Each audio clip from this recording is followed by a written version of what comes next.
नमस्कार घरोई उपचार कार्यक्रम में आपण स्वागत। शीत दिने साधारणतः ओठ फाटी थाए किंतु शीत दिन छड़ा शरीर में जलीय अंश कमीगले बा डिहाइड्रेशन हेले डायबिटिक्स थिले अथवा शरीर में आयरन मात्रा कम थिले आपणकर ओठ फाटी थाए। तेबे आज आम घरोई उपचार में बहुत सहजरे ओठ फाटियार केमती मुकुली पारिबा से विषय जानिबा। टिप नंबर 1 गोटे जगह नियंतु सेतिरे अध चमच चीनी एवं 4-5 बूंदा महू पकांतु। एसबू को मिसई आपण निजर फटा ओठरे मसाज करंतु। 2-3 मिनिट मसाज पर ताकू आपण उषुम पानी रे धोई नियंतु।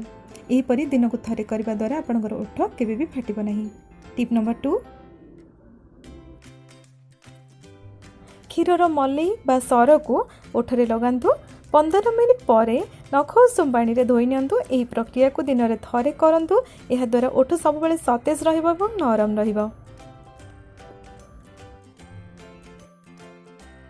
टिप नंबर 3 दिन को 2-3 थर काकुड़ीर रस को बा छोटिया स्लाइस को ओठरे घसीबा फल आपण ओठ केबे भी फाटिबनी एवं फाटी थिले बंद हो जाए। यह द्वारा ओठ को कला हबार मध्य बंचा जाई पारथाय।